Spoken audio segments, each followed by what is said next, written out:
Well, the subject of this podcast is just what the hell's going on within BuildWitt. That's it. Okay. And there's not much going on, so it might be a quick podcast. Yeah. That's a few things. Yeah. But I think the last time we did this, I feel like you and I have done it. We've done it, obviously. I got a lot of comments on the podcast we just recently did. Oh, yeah? Yeah. Do you hear about that stuff? Do is people ever message you? Is it like, who's this idiot? No. It was really, really, really good stuff. Yeah, really good stuff. But I feel like the last time we all sat down and did a podcast was 2 years ago. Probably almost exactly 2 years ago. I'd have to look it up. When we were still doing the Build It Leaders thing in Nashville, Tennessee. Are you going to look it up? I'm going to look it up real quick. Yeah, look it up. Fact check. All right, I'll keep looking while we go. But a lot of people always ask what we do as a business, and we still have yet... How we make money? Yeah, how we make money. And it's funny. It's like people always randomly post on social media. They'll be like, man, you must be making a lot of money as an influencer. And I'm just like, if only you knew. Yeah. I don't make anything as an influencer. We're running a nonprofit, not by design. Yeah. It's like that's not how it works at all. But we haven't historically done a very good job of explaining it, and I think part of that's because we've just changed so fast. Like we just talked about Build the Leaders, that doesn't exist anymore. Technically, it still does. Yeah, all the content does. All the content does, but that project doesn't exactly exist anymore. We've changed so fast as a business that I think we just haven't really been able to articulate the story clearly because it's always changing. Yeah.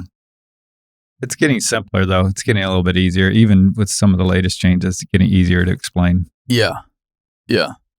Randy, you said he did a good job explaining what the hell we do as a business. Can you explain in very simplistic terms what we do as a business? I can try. Yeah. I don't know that I can do a good job of it, but I think what we've tried to realize is, hey, we need to. Do we? Yeah. Oh, look at that. Nice. Same size too? No, definitely not.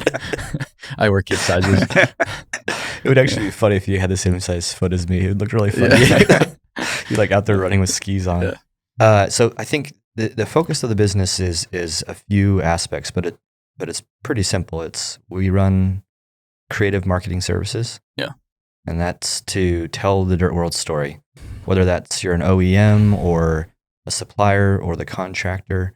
Really want to talk about the people who make modern infrastructure what it is, mm-hmm. their importance, their value, why it is. As a society, we should respect what they're doing. Sure. We also have another product offering that's our training product. It's software as a service. And with this app, you can deliver regular micro trainings to your people and can help onboard more effectively. You can help train up and upskill current employees more effectively. Yeah. And that product, what's cool about it is we have a lot of plans for it. Mm-hmm. So like we just saw the training 3.0 deck come out. Yeah. So 3.0 release, we'll start working on that right now and keep adding product features to make this really a great place to train, track, and ultimately develop employees. Yeah, I think up until now, not all, but most training in the industry has just been passed down from generation to generation. It's all within people's heads. Yeah. And what we're trying to do is get it somewhere. Yep. So that we can pass it down a little bit more effectively. Yeah, because we're short like 500,000 workers right now. Yeah. And there's, that 40% number. It'd be nice to know what it is now that a few years have gone by. Yeah. But by 2031, there is a large demographic that's leaving, and that demographic is gray-haired and brilliant. Yeah. They have made so many mistakes that they've learned from, and we really need them to share that with us so we can try and avoid making the same ones. Yeah. And then we have the summit as well. Correct. kind of that third part of the business now. Right. Yeah, the Dirt World and the Summit. Yeah. The Dirt World Summit, it's really an event around how do we get people together and talk about this people life cycle. And, it's very practical. I think we felt like there's been a lot of conferences over the last 10 years that have talked about the issue, which is the demographic that's aging out, the lack of people wanting to come in the trades. And we talked about how Build What Leaders is kind of dead, but it's not, because that content's on our platform. And we all still believe we have a leadership problem in construction. We can generally improve our leadership, that's us included. Yeah. In the dirt world. And so this is an event around how do we leave that event and be more capable as leaders. So practical skills that we can apply the next day. Yeah, we've basically built a business around helping the industry overcome this challenge that is workforce, that is this huge, looming and already happening retirement, and this necessity of transitioning to the next generation. Because if we don't build that critical infrastructure, develop the natural resources we need as a society to live, and that's not an option. And so we make money by marketing services. Companies pay us to help them get the word out about their businesses, to build pride within their existing workforces, to help attract that next generation, to build their businesses overall. Training, people pay per user on our platform to help them train on how to do their job better, how to be a better human overall.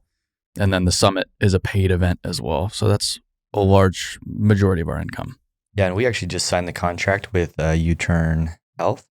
Yep. And that's actually a really cool one because, once again, a few of the recent podcasts we've talked about mental health, but even us, Dan and I last night were talking like we know that there's an issue and there's probably mental health issues within our own company. Oh yeah. But how do we help with that? We're like, I don't know. But now we have this resource that on BuildWitt training. Well, we'll be on BuildWitt training here shortly, which is 57 videos. 57 videos from clinical therapists and psychologists on how to deal with mental health. Yeah, and then we'll have Vince Affelli on there as well talking mental health. So we'll from multiple angles talking mental health. We're having physical health coming soon. We have financial health. Yep. And the construction industry is very proud, which is great. That's one of the best things it has going for it. Yeah. But there's also this weird protectionist side effect that comes from that as well. That's like, hey, what you're doing, you need to stop that. You shouldn't be making it easier to get into this industry and easier to learn. They need to do their time because I did my time. They need to do their time. And if they don't, they're weak and we're screwed and this and that. But I just quickly look at the reality, and it's something like mental health, for example. If we can go put those videos into people's hands, we have almost 10,000 users on the platform now in a little bit over a year. So we have, in theory, 10,000 people now have access to these mental health resources that they've potentially never had access to. If I'm struggling, don't necessarily want to go talk to you guys about it. I don't want to admit that I'm struggling, especially if I'm a 300-pound badass construction worker with a bunch of other 300-pound badass construction workers. That's not what I want to do on the job site. I want to just get it done, just toughen up. If I can go on there and learn something that helps me with my relationship with my children, with my current mental health state, potentially avoiding killing myself. I mean, it gets down to that level of seriousness. That's a huge win. We're never saying we're replacing seat time or any of that. That's not at all our intent. Like even yesterday, they had in-person training and they're like, well, this competes with in-person training. It's like, no, not at all. This is just another tool layered on top of what we're already doing as an industry to help further us. Yeah. Well, the interesting thing about like that is, the science behind making things stick says, hey, you can't just go to a class on anything and it stays with you forever. So really, it's really more of like a help aid, the training program. Like, Yeah. if you have an existing training program and you're training your people, awesome, because there's not that many in the dirt world that are doing that. This really is a supplement that allows you to say, hey, you came and did this class on, for example, CPR.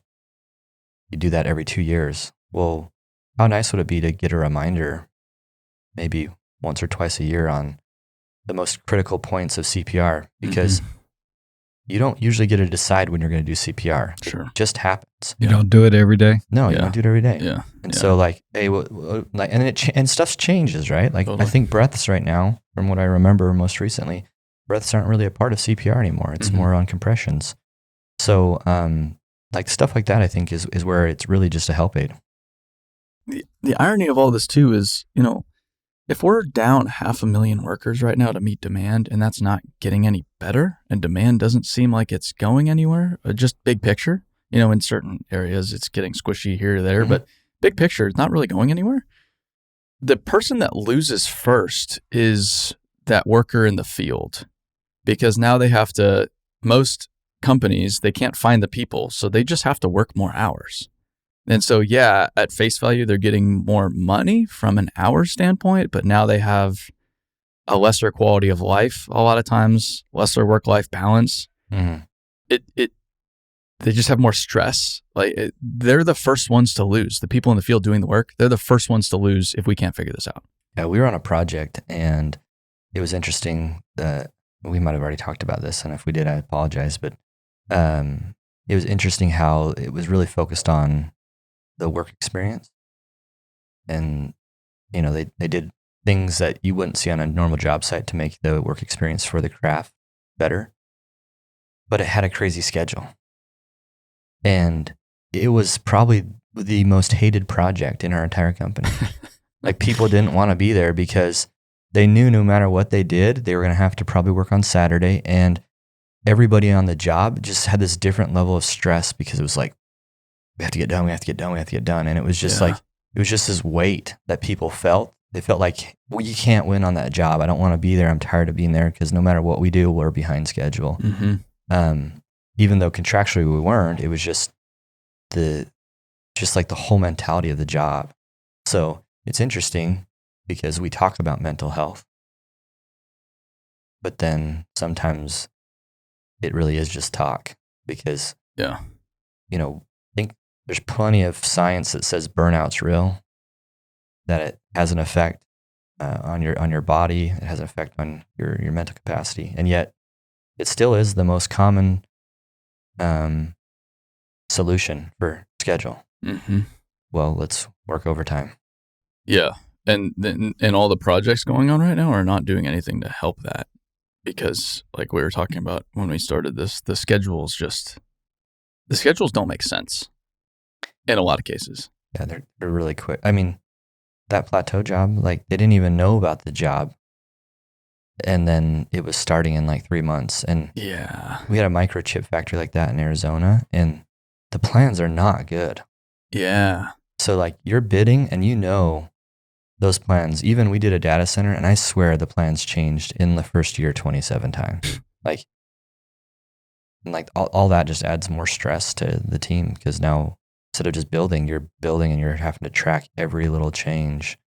I mean, that's plan changes. That's not ASIs or RFI responses. Well, and it's demoralizing too to go do good work and then have to just rip it all up or cover it. Oh, so this is a good one. Yeah. So we go and install 36-inch RCP, or maybe it was 42-inch.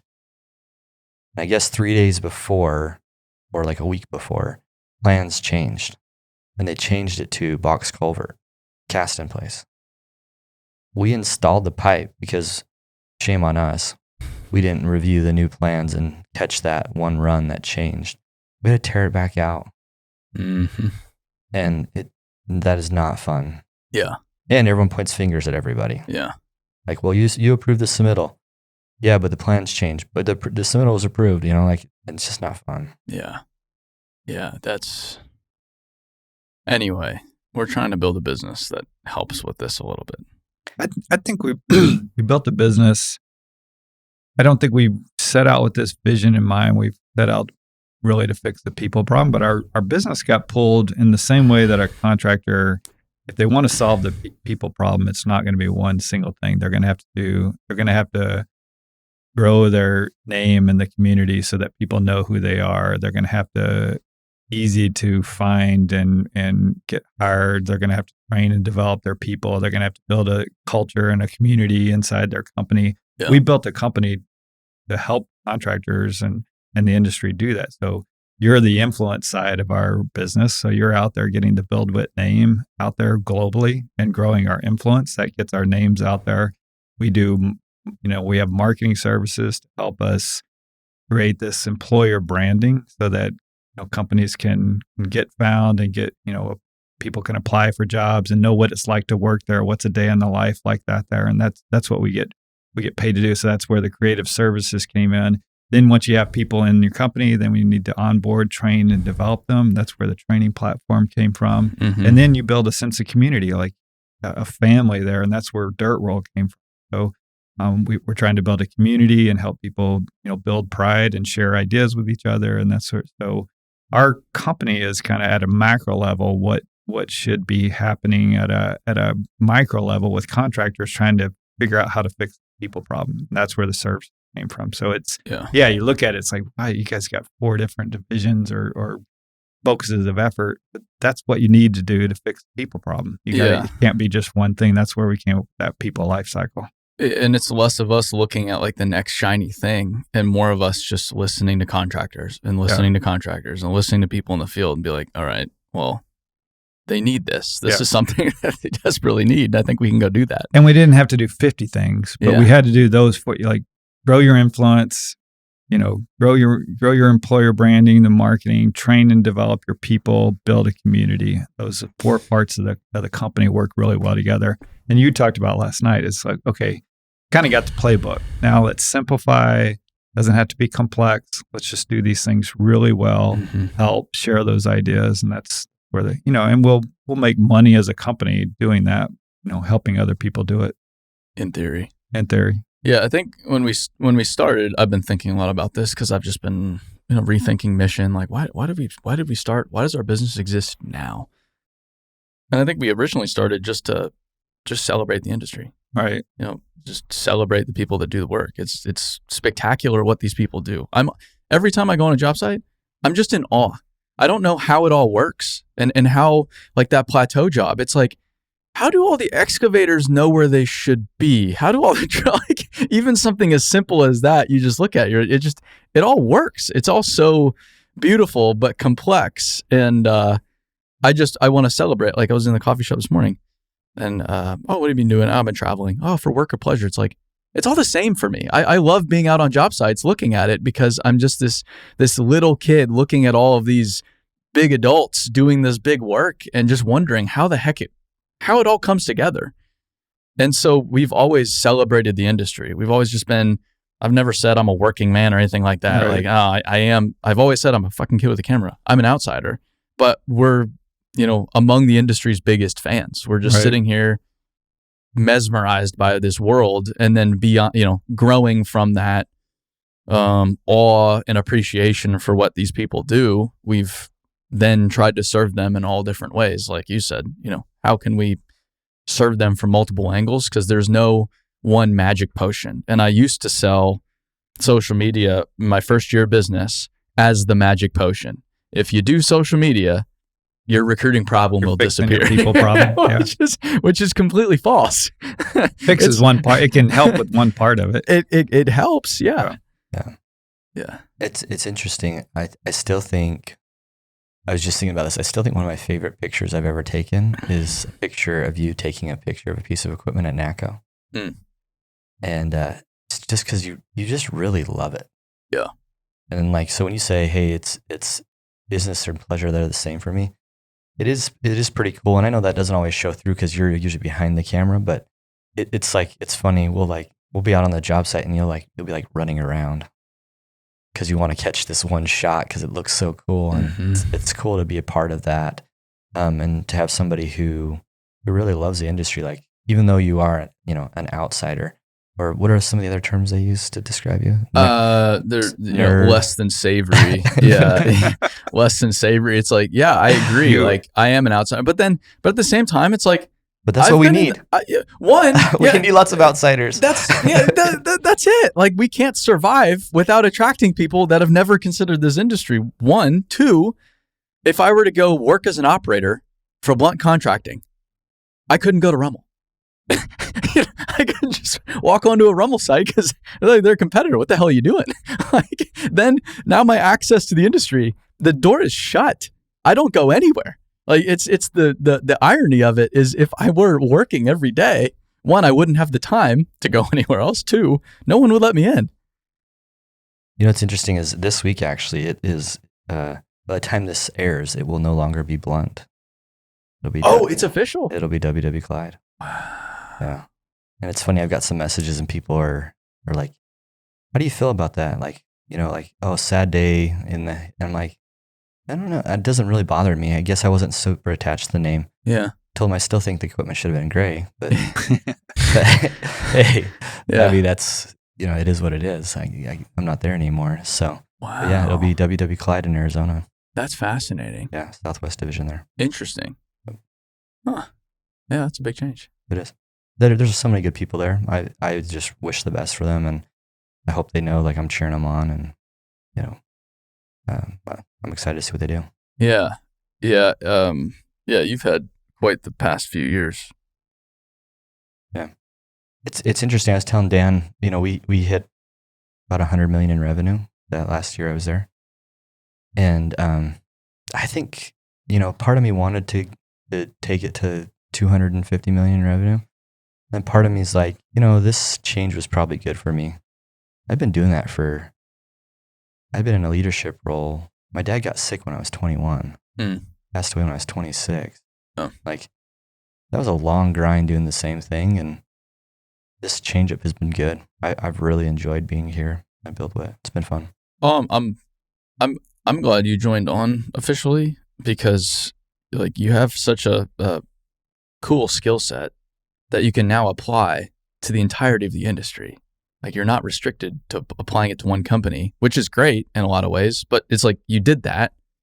So now take that and go apply it to like if you're working there, you're a competitor to everybody else. You can't for obvious reasons, you can't take it outside the company, but now you're free to go take that and help everybody, which ironically helps WW Clyde and the Clyde companies at the end of the day. If we can make the industry better, if we can help recruit that next generation, train that next generation, get these people that are working hard today the credit they deserve, Clyde Companies wins. Yeah. Everybody wins. Yeah, Clyde Companies wins and every other contractor in America. That's it. Right. Like it's interesting, the market will soften at some point, right? You can't raise interest rates like they did and then not do that. Mm-hmm. But how that'll be manifest, there's so many opinions out there. Who knows what it'll be when and how long or how deep. But the other thing that's interesting is you're seeing it. Like there's a lot of onshoring happening right now where manufacturing processes that were only overseas are moving back to America. And so that with aging infrastructure, like I don't see any way that this industry doesn't have a significant amount of need for people the next 30 or 40 years. Yeah. Like maybe it dips a little bit because there's a recession, but that just means that those who are, experienced decide to leave. And when it comes back, they might have retired quicker than if the economy was good. The market softening. I've seen just so many comments. We talked about this the other day. I've seen so many comments about like, that we've been through this. Like I've lived through this before and this is what's going to happen. Like they speak about it with such certainty, but at the same time, it's like, but that's how history works. It's history because they're events that haven't occurred before. Right. And we just had the entire global economy and population completely shifted in the year 2020. Yeah. It's not even remotely fucking close. to what it was. I know there are themes like consistent within economics, but at the same time, everybody's speaking of such certainty. It's like, but we didn't have the housing shortages we have right now because the migration patterns just completely shifted. We don't have the onshoring of we didn't have the onshoring manufacturing. We didn't have the push for basically what needs to be an entirely new grid if we do want to be, if we do want our energy infrastructure to be different. Like, there's all of these things. You just run down the list. Like, this is completely different. Nobody knows how this is going to manifest. I think it's all like gathering good data and making a good estimation. It's like building an estimate. It's like you have like some points and you're going to put some thought into it, but when it comes down to it, we don't know. Like even the baby boomers, right? The largest generation in American history.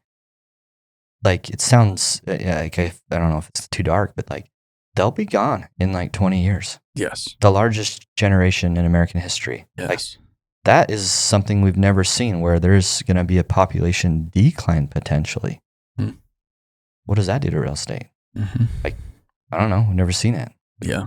We can look at Europe and say we've seen that in some European countries. Yeah, Japan. Yeah.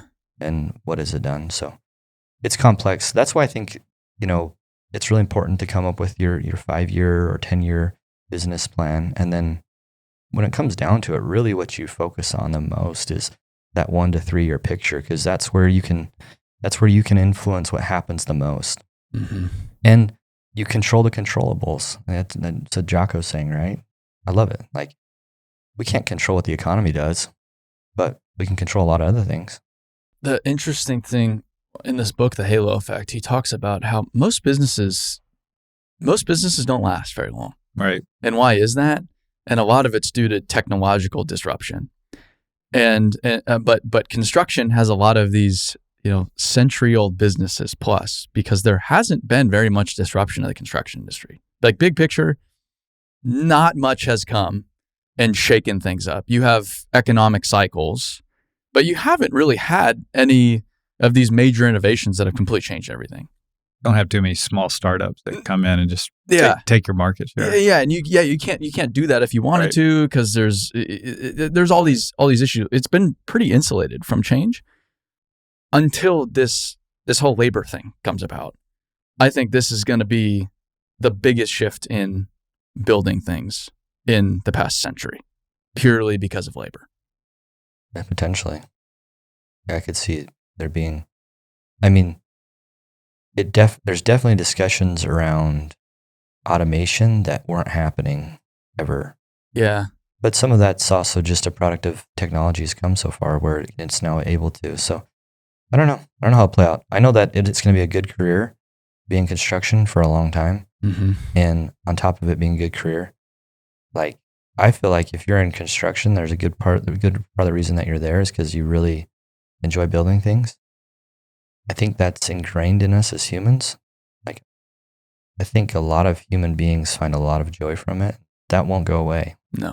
There's something really cool about, at the end of the day, saying, I graded that, or I installed that pipe, and then ultimately, we probably should have a shirt that says, I built that. Because anyone who's in construction, that's what they say when they drive by, projects. Plus hard work. I think hard work and building things, it's important industry, and people want to be part of something important. Yeah, the automation stuff, I think a lot of that is just like this fun talking point that, like, yeah, automation. And people don't even know what the hell that means. But then we go to meet with Build Robotics, for example. They're leading, like a leading automation technology company within the industry. They'll be the first ones to tell you, yeah, we've tried to automate a lot of things on job sites. Yeah. It doesn't really work. That's why we're focusing on what we're doing right now, which is driving piles, because for solar. Yeah, not even driving piles. Driving piles for solar. Very specialized task for a very specialized field. Yes. So this is a company that they've been iterating for years and years and years, and they've tried grading pads, and what if we do scrapers and skid steers and excavators and trenching, and they've said, well, this is probably best for a machine, and then let's let humans do the other stuff. Or this picture I just saw that I posted, it says, hey, ChatGPT, finish this building, which is so damn clever. That whoever thought that, so clever, because That's exactly it. Like you can't go plug building a building into a computer. It doesn't work. It might be able to hire people to go do it. Yes. Have you heard about that? No. So like somebody, whether it's true or not, I don't know, but somebody was trying to have ChatGPT do something, and in order to do it, ChatGPT needed to do the, what's the check mark thing? Like when you're like doing verification that you're not a robot. Oh, the CAPTCHA. CAPTCHA. Yeah. He needed to CAPTCHA and it couldn't. So supposedly it posted a job opening and had somebody apply and told them what they needed to do. And like the person's like, well, you're not like a robot, are you? I think I did hear about this. Yeah, it was like on Joe Rogan or something like that. They're talking about it. It's hilarious. Yeah. So, I mean, maybe ChatGPT could hire people to go build a building. Potentially, but there still has to be people building the building at the end of the day. For sure. Yeah. You can't do that on a computer. What's interesting, you mentioned a comment about like the big, strong guys in construction and their mental health, and how sometimes they want people to go through what they went through. And you've read this book. One of my favorite books is Anatomy of Peace. And it talks in there, I don't remember if it's that book or Leadership and Self-Deception, one of them, both by Arbinger Institute, talks about how there's this box. We put ourselves in this thing called the better than box. So we have a tendency to use that to justify our behavior. So that's what happens in the industry, is like these people who've been in the industry and have gone through this, they'll be like, well, I'm better than you because I've been through all of this. Mm-hmm. And so they feel like it's okay for them to treat those people poorly, because like, well, I'm better than you. I went through this. Now you need to go through it. Even though if they think back, they'll be like, that sucked. Yeah. It sucked the way I was being treated, but they justify it because of these boxes. So great book, plug for that book. We are not paid by Arbinger Institute to say that. I wish we were. Yeah, we're not paid by anybody to do influencing nowadays. We need to figure that out. Everybody's saying there's a bunch of money in it. Yeah. We haven't figured that one out yet. Yeah, one day. Yeah. Yeah, it's and I mean, we talk about trends we see in the industry a lot. We're not necessarily in the industry. Yeah. But we talk about those trends because we just have this unique viewpoint. Like we just see so many contractors at this weird intimate level because we're not a competitor, because we are an outsider. And do I get stuff wrong? Absolutely. I get most of what I say wrong. But at the same time, it's like, here's what I'm hearing. Here are the trends I'm seeing from everybody talking to me. All I'm doing is somewhat synthesizing what I'm hearing and what I'm seeing. That's it. Yeah. I'm not necessarily saying I'm right, but it's like, here's the themes I'm seeing, good, bad, or indifferent. And I think we can learn something from those. Yeah, I agree. Yeah. And that's what I think, like going back to the Dirt World Summit, we've been to a lot of conferences now. Yeah. I've been to a lot in my career. You've been to a lot. Yeah. It's a lot of the same thing. Are you saying you're old? Yeah. I am, without a doubt. No, yeah. Again, you and I, Aaron, were kind of questioning, should we do this year? It's kind of a distraction. I'm really happy we're doing it because I think it's going to be, the industry is relationship oriented. People want to be face to face. So we're going to be able to come together face to face, actually talk about solutions for the people problem. Like how do we not sit around and just point fingers and talk about the problem, but how do we come together and, okay, Monday, if you want to focus on mental health, you can go back with this toolkit, focus on mental health. If you want to go back and fix the nutrition and health of people in your company, here's a whole toolkit and things that you can do on fitness. Here's financial responsibility. Here's, you name it around the people problem. You want to fix marketing and how you're recruiting people better. Here's these things that you can do. So I think just getting smart people together. We've got some great keynote speakers, and then some great companies coming together to share best practices. We got a peer group with Wally, so a lot of sharing, and you can already see it. I think I looked at the stats, like 60% of the signups are bringing 3 or more people, which is exactly what we envision. It's like, don't just come by yourself. Come with your leadership team, hear all the speakers, hear the ideas, network, but be able to go back as a team on Monday after the conference and start to implement things in 2024. And Jason and I were just talking about, okay, how do we take a group of companies that come to the summit and form a peer group in 24 and just keep them together, keep the ideas going, and what are we going to do for the next 12 months till the next summit? And so we can actually show some results, share those best practices, keep this thing going. I think that's how we'll get some movement on fixing the people problem besides just talking about it. It's not about us. It's about everybody, as an industry coming together and then inviting the best people we've talked to, like Jocko, for example, in Echelon Front, to talk about leadership, to teach what we've learned from them. Like, I was even watching a video the other day. We posted it with Jocko talking about ego and like, what if your boss is an asshole? What do you do? He's like, just do whatever your boss, Well, I have to deal with that every day. Yeah. But it was so, it's just so simple, but yet it's so striking at the same time. Like, damn, that is your ego. And then I'm with my parents, it's just, you go through a weird time in your life where like you're the child and then you transition to like, now you're just human beings. and you still want to go back on, I caught myself doing this weekend. You want to go back on, well, I'm the fucking kid here. Like, they need to be the parent. Like, why am I being the parent here? This is not my job. But then damn it. That's purely my ego talking right now. Like, that's entirely my ego. And I need to be the one to say, you know what? That doesn't matter. Set it aside. What do they need? And that's it. Like, that's it. But it's helped me in business, but more so just in everyday life like that. I think that's what's, Dan and I have talked about a lot of books that we've read. Yeah. I think when it comes to like Echelon Front and extreme ownership and all of that, I think what makes it so great and powerful is just so simple. And it's like, and those simple things really work. Yeah. Like, they just keep doing those. They're very principle based, in my opinion. The one thing that I think is interesting about the Dirt World Summit that maybe we're not getting credit for or people don't recognize is like, there's going to be great diversity in thought.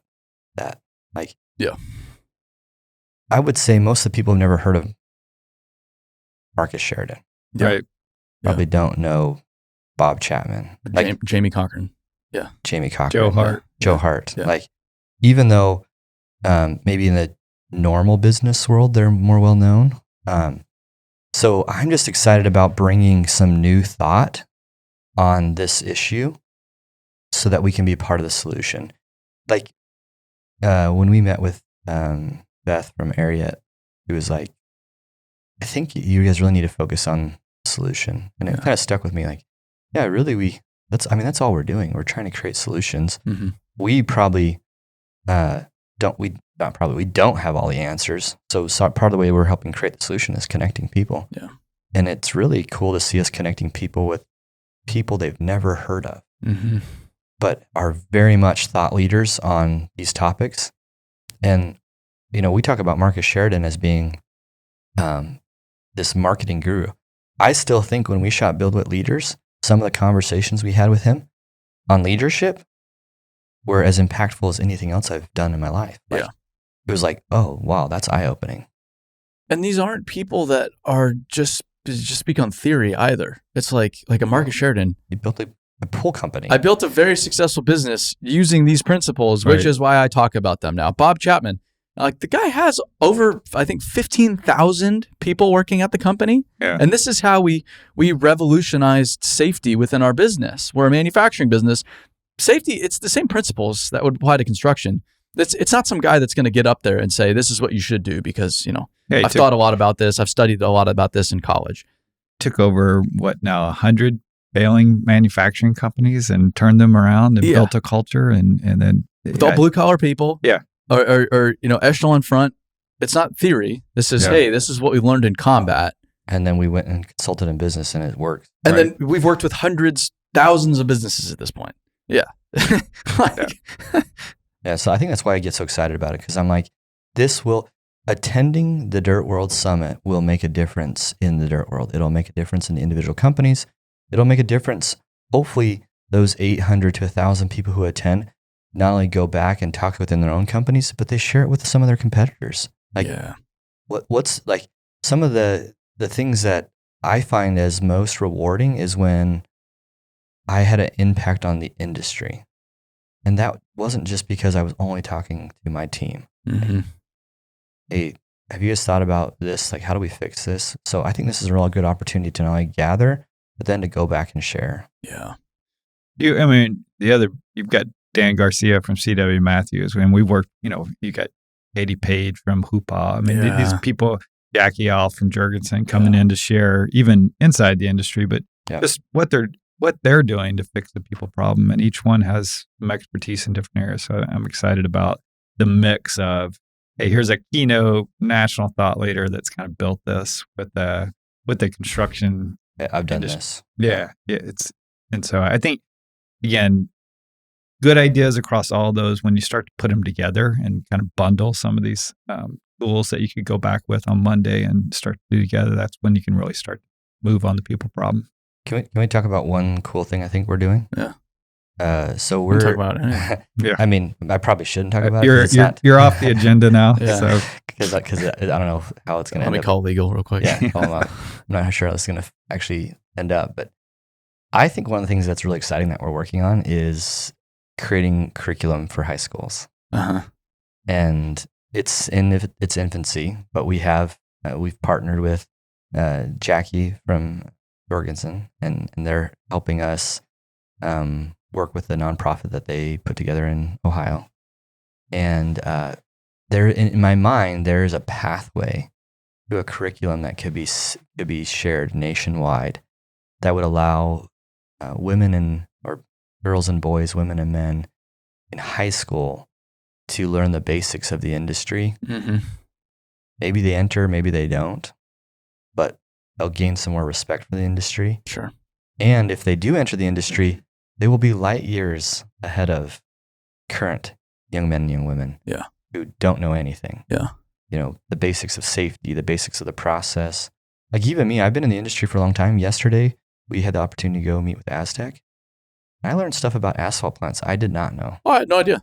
Yeah, I had no clue. No idea. Yeah. I didn't know how the drum worked. Yeah. I didn't know that went both ways. Yeah. No idea. I think they're one of the few that manufacture one that goes both ways. But still, like having a kid be able to come out of high school and have just some of those understandings of like, why does compaction matter? How does it work? Like even if I was to reflect on like a good portion of our workforce that came out of high school and became equipment operators, because we didn't have a very good training program, most of them didn't understand compaction. Mm-hmm. And I'm like, man, wouldn't it be kind of cool for them to have those foundations? I feel like it would set them up to have a much better career in the industry. Like it's pumping, the ground's pumping. Like, why is that happening? Like, I know why it's happening because there's too much water. And I mean, obviously you learn it, but it'd be cool to just come into with that much foundation. It's not complicated stuff. Like someone not so long ago said, well, everything's too basic on here. I'm like, have you been out to a job site recently? Like people don't know the basics. And that's a complaint I hear. People don't know the basics. It's like, yeah, they don't because no one's taught them. Yeah. So I think I saw that comment. It was kind of funny because it's like, slope staking is pretty basic, but go find somebody that knows how to slope stake. Yeah. Or read a slope stake. Yeah. Get out to a job site and ask people because and it's not their fault. Like it's no one's fault, but there's a lot of the basic information completely missing right now. And I mean, I had to just pick up everything when I started out in construction. I didn't know anything that first summer in the pipe. It's like, thank God I didn't get killed because you're swinging around concrete pipe. You don't know what the hell's going on. And you don't realize this is one of my things on safety. I think a lot of times people think, that they're unsafe. I don't think you actually understand the risk. Yeah. Like you didn't understand that pipe could kill you. No idea.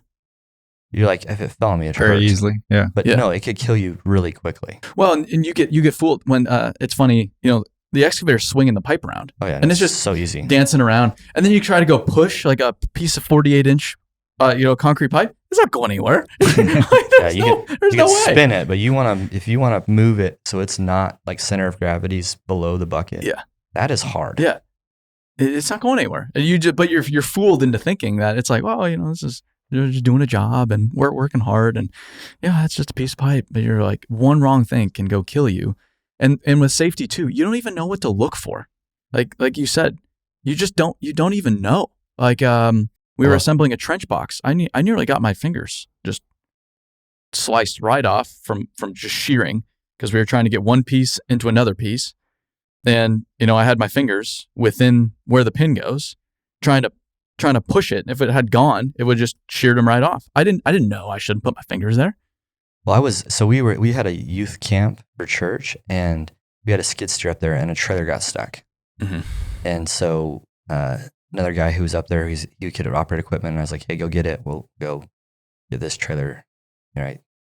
So he goes over and he was just going to lift it up and just like move it because it was stuck. And when he did, it was a big trailer. It was too heavy for him to do that. And the tail end started coming up off the ground. Mm-hmm. Somebody went and jumped on the back because they were going to weigh it down. Mm-hmm. And it just frustrated me so much. I got so mad because I'm like, this guy's going to get killed. He jumps on the back and the skid steer goes to back away. And I'm like, you're going to get killed. Yeah. And then this guy, like moments later, goes over on the downhill side of this skid steer that's kind of working on a slope to help hold it up. And I'm like, oh my, that's terrifying. You're an idiot. Yeah. And then I'm like, I reflected, I'm like, he had no clue. Yeah. He doesn't know equipment can turn over. He had no clue. Like, I could have chewed him out and yelled at him. And the only thing that probably would happen was he would have got mad at me for being a jerk. Yeah. When really, I just cared. Yeah. And it scared the heck out of me. That exact example happens in the industry. Yeah. All the time. Yeah. So like, you're like, well, clearly he knows that wasn't safe because he got his butt chewed. Yeah. But he might not because he might not understand. He might have just got called an idiot. Well, I think, but this is the core of what I think really upsets me about the chin strap hard hats. Oh no, here we go. It's because it's just so simple. It's so visual. We really care about our people's safety. These normal hard hats are insignificant. We're not going to look at data. These are just better. And we're going to spend a bunch of money on it. We're going to require subcontractors. We're safe. Safety first. But then I see the hypocrisy when I go to some of these job sites. There's no basic training. And then especially for it's a project owner or general, whoever, it's like, rules for you, but we can bend the rules every once in a while. They're a little squishier for us, but you better, if you don't uphold the rules, like you're out of here. You're gone. It's just, or I was talking to some guys and they said, yeah, on this project, everything is about safety until the schedule starts to get off track. And then they're just like, do whatever you do. We're just going to be over here. Yeah. And it just drives me nuts. It's like, just be honest. Just be safe or don't. It's just this facade, this peacocking. Oh, we're very, very safe. But it's like, but you're not giving your people the basic safety training that would make them far safer than a hard hat with a chin strap. Yeah, and PPE's at the bottom. Very bottom. Of the very bottom. Hierarchy of controls. Yes. Yeah. Yeah. Very bottom. Yeah. Let's talk about least effective. Like situations in which you like when a hard hat comes into play, like standing under something being lifted. Don't do that. So the way I'm wired is like I almost instantly do calculations. Uh-huh. You guys have probably seen this. Yes. Yeah. Yeah. So. Which is why you're chief financial officer of our business. Just humor me. 7 to 8 million people in the industry. Mm-hmm. If the chin strap hard hat becomes widely adopted, which I think it will, because a few big GCs have already said that that's going to be required, and that kind of just penetrates the market. Yeah. They on average cost $30 to $60 more than a traditional hard hat. So let's say 7 million people and we spend $40 extra per hard hat. Not $40 because that's more than replacing their current hard hat. My math right? That's $280 million in the industry. Mm-hmm.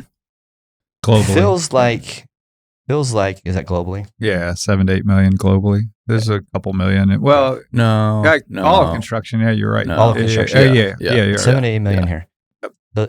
I just feels like I want people to be safe, and protecting their head's really important. But I wonder if we could have spent $280 million more effectively to have training that made more of a difference. That is the core to me. If we looked at, the top 5 and we said, hey, here's the top 5 injuries. Is the chin strap on your hard hat going to really make much of a difference there? We probably should have a safety professional on the show. Yeah. Who could argue this with me? I would love open invite to anybody that like chin strap professional expert. Yeah, I'd love to.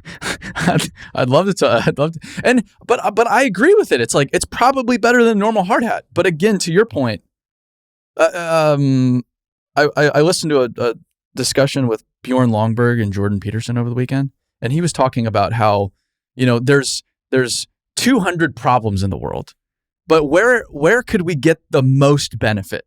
And those are probably the things we should do first. And they're not all that expensive to do, but a lot of them aren't very sexy. And so he was talking about like a lot of healthcare.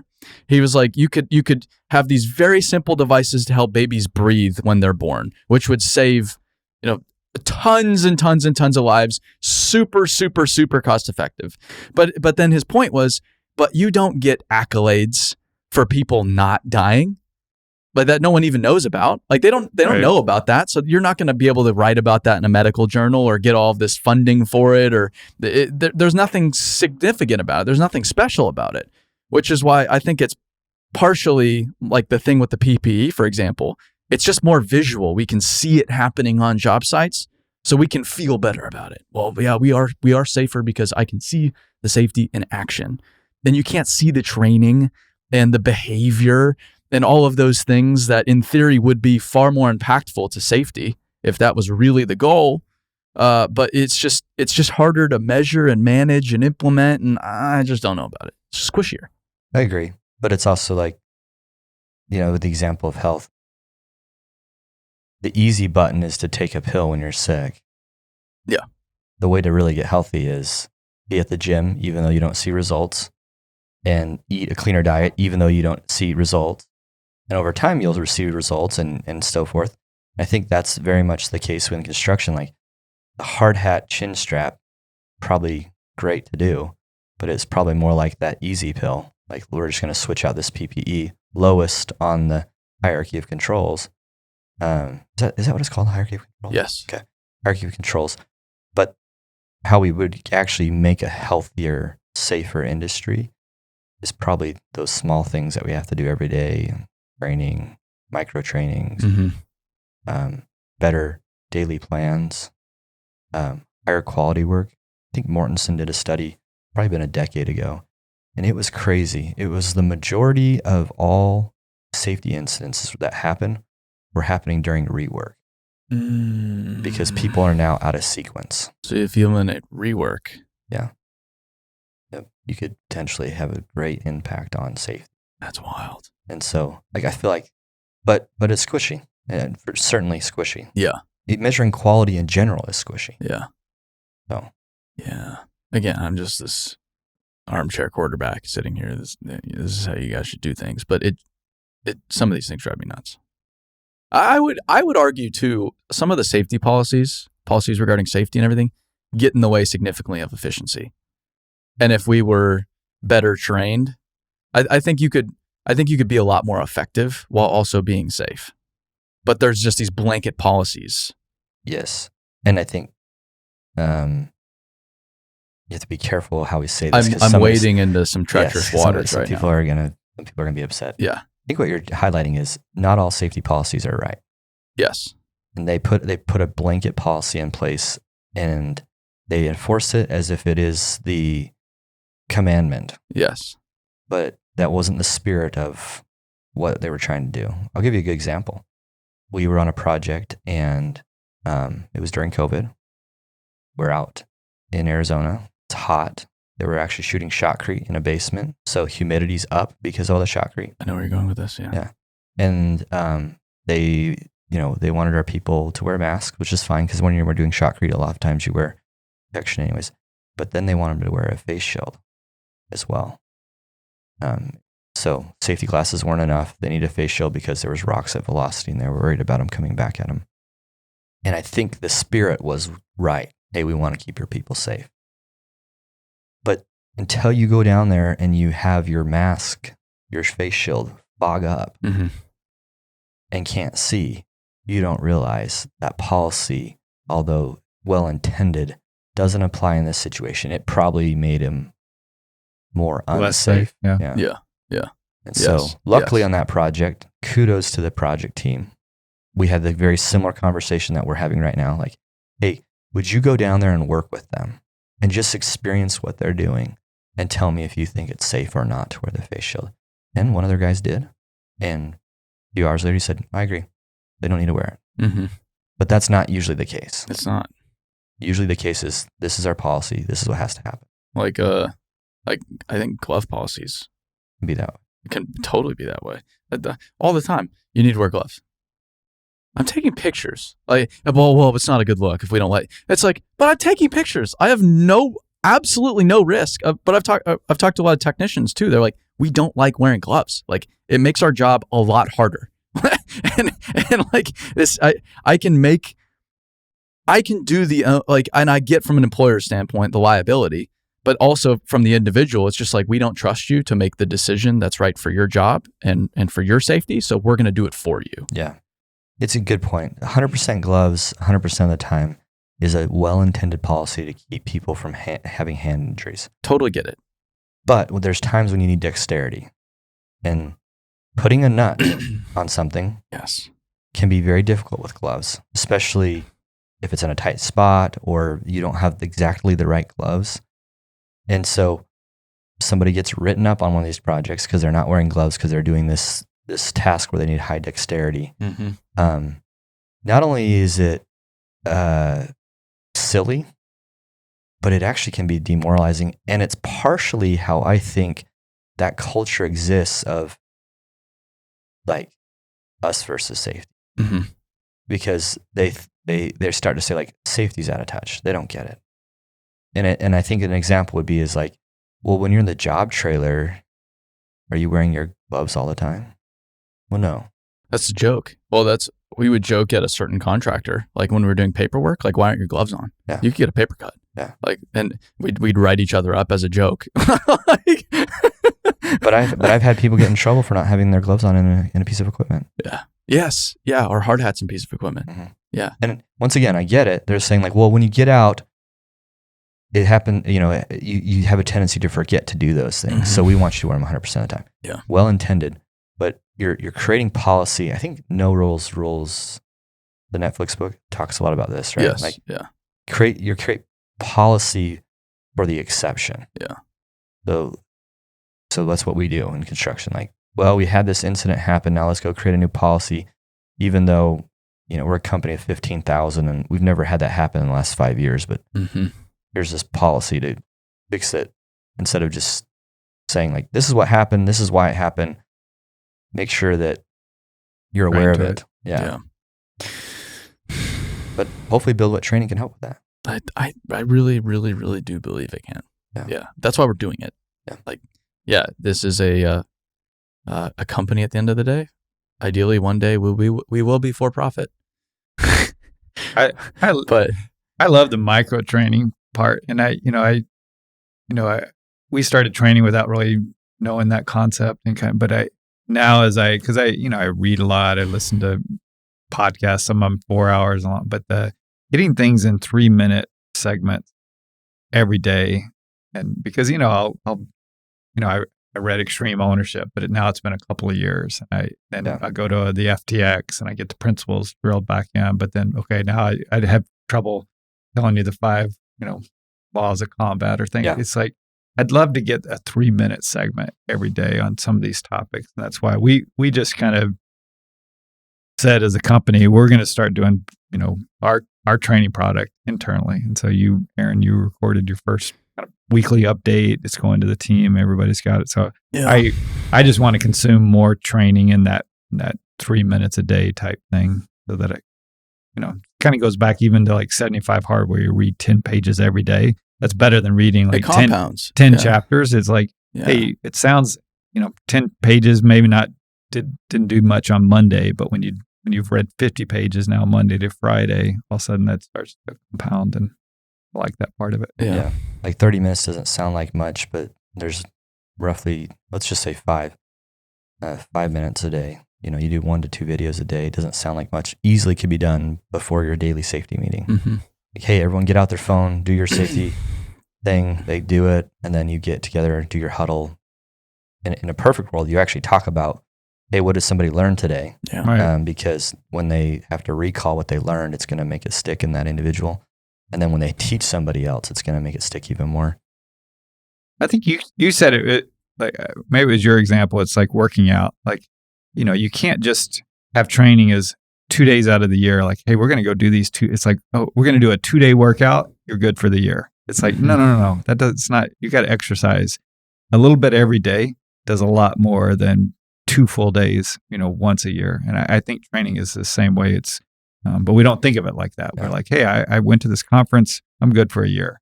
Well, that's what I was going to get at. Like the math, right? So 250 working days roughly in a year. That's 50 weeks, right? Yeah, 50 weeks. At 4 minutes, the 1,000 minutes of training a year. Mm-hmm. Find me somewhere where companies are giving 1,000 minutes of training a year consistently to their craft. Right. They probably exist, but they're probably unicorns. Yeah. They do it in other countries. Yeah. But it also doesn't do away with the 2-day training. No. Like that could be good. Like do the 2-day Do it training, on top do of the that. on-site. You definitely have to. Yeah, but do those 3-minute follow-ups that come after it, or a month later that test or do some of these things. This is it's a much better way to, and it's not really not how we do training anywhere, unless you happen to be like in a military unit where you're like constantly training every day or something like that. We just don't get that level of. I mean, Jocko talks about that with the police department. It's like they get like 6 hours of training for a year, and it's like no. This is why they fail in some of these instances, because they just don't get the level of training they need. We definitely have that in the construction industry where we could benefit from that. All right. Well, I have a call with Komatsu that I need to go take. Ironically, I'm wearing a cat shirt. Oh, That's about right. But maybe they'll send you a Komatsu shirt. I guess that's a conversation. Glad we talked about hard hats. If you want to learn more about our company, BuildWitt's.com, dirtworld.com for the summit, correct? Yeah. That's a podcast.